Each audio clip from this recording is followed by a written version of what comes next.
جی آپ نے بالکل ٹھیک کہا ہے کہ ہمارے دین میں کوئی زور زبردستی نہیں ہے، جیسا کہ ہم پڑھ رہے ہیں لا اکراہ فی الدین، لا اکراہ فی الدین، دین کے معاملے میں کوئی زور زبردستی نہیں ہے۔ اس آیت کا مطلب یہ ہے کہ دین کے معاملے میں اللہ پاک نے قرآن میں واضح کر دیا ہے کہ دین میں کسی طرح کی بھی کوئی زبردستی نہیں ہے۔ قد تبین الرشد من الغی، کہ اس نے جو صحیح خیالات ہیں، جو صحیح راستہ ہے، وہ جو غلط خیالات ہیں ان سے چھانٹ کے بالکل الگ کر دی۔ اس نے دین کو اللہ پاک نے بالکل واضح ہمارے سامنے رکھ دیا ہے کہ یہ صحیح راستہ ہے اور یہ غلط راستہ ہے، رائٹ؟ تو پھر یہ تو اب ہمارے اوپر ہے، پھر اللہ پاک نے اس کے بعد اب ہمارے اوپر چھوڑ دیا کیونکہ اس نے ہمیں عقل دی ہے۔ جانور ہے اس سے دور کرتی ہے کہ جانور کو اللہ نے عقل نہیں دی اور انسان کو اشرف المخلوقات بنا دیا۔ اس کے سامنے دو راستے رکھتے ہیں کہ یہ صحیح راستہ ہے اور یہ غلط راستہ ہے، اور واضح کر دیا ہے، اور جو غلط راستہ ہے اور جو صحیح راستہ ہے اس کو بالکل الگ الگ کر دیا ہے۔ فَمَن يَكْفُرْ بِالطَّاغُوتِ، یہ چیز انسان کو جو کوئی طاغوت کا انکار کر دے، وَيُؤْمِن بِاللَّهِ، اللہ کے اوپر ایمان لائے، آگے کیا پھر اللہ پاک فرما رہے ہیں فَقَدِ اسْتَمْسَكَ بِالْعُرْوَةِ الْوُثْقَىٰ، کہ اس نے بہت مضبوط سہارا جو ہے اس کو تھام لیا ہے، اور وہ سہارا کس کا ہے؟ صحیح راستہ اور اللہ کا راستہ، رائٹ؟ اس کے بعد ہے کہ لن انفصام لها، جو کبھی بھی ٹوٹنے والا نہیں ہے۔ ایک دفعہ جب اس نے اس سہارے کو تھام لیا ہے مضبوطی سے، تو پھر اس کے بعد یہ سہارا ایسا ہے جو کبھی بھی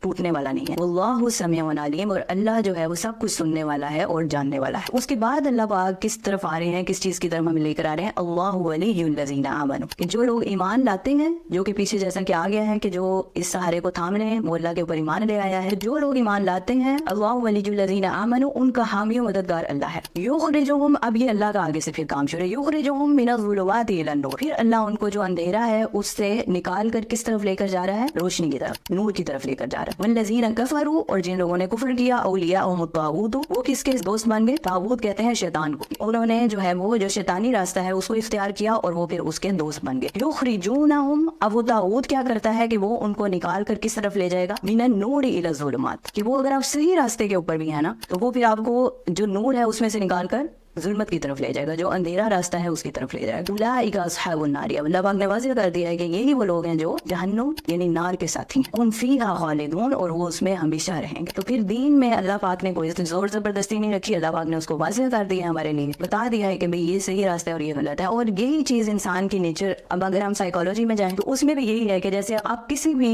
فیلڈ میں اگر یہ چیز کر لینا کہ اگر آپ زور زبردستی کر رہے ہیں، اگر والدین کی طرف جائیں، اگر وہ بھی بچوں کے اوپر زور زبردستی کر کے ان کو اپنے راستے کی طرف لے کر کہ یہ صحیح راستہ ہے، یہ غلط ہے، تم غلط کر رہے ہو، تم ایسے کر رہے ہو، تو وہ کبھی بھی اس طرف، اگر آپ ڈنڈے کے زور پہ کریں گے، جب دین ڈنڈے کے زور پہ نہیں آیا تو پھر وہ تو بچہ ہے، وہ کس طرح آپ اس کو سامنے واضح کریں گے بھئی بچے یہ صحیح راستہ ہے اور یہ غلط ہے۔ اس کے بعد پھر دعا ہے جو اس کو آگے لے کر چلے، پھر اس کے لیے دعا کرتے رہیں، اس کو ساتھ ساتھ سیدھا راستہ جو ہے وہ دکھاتے رہیں کہ نہیں بیٹا یہاں پر غلطی ہے، یہاں پر۔ تو یہی جو ہے تربیت کا بھی حصہ ہے، اور بھی کسی فیلڈ میں اگر آپ دیکھ لیں، اگر ٹیچنگ کی آپ فیلڈ میں جاتے ہیں، کسی بھی فیلڈ میں جاتے ہیں، تو آپ زور زبردستی انسان سے کچھ نہیں کروا سکتے، اور اگر وہ کروا بھی لیں گے تو کچھ عرصہ اس چیز کے اوپر رہ سکتا ہے، اس کے بعد وہ پھر اپنی جو ہے لائن اس کو کر لے گا۔ تو ہمارا جو دین ہے یہ تو ہے ہی بالکل فطرت، عین انسان کی فطرت کے اوپر۔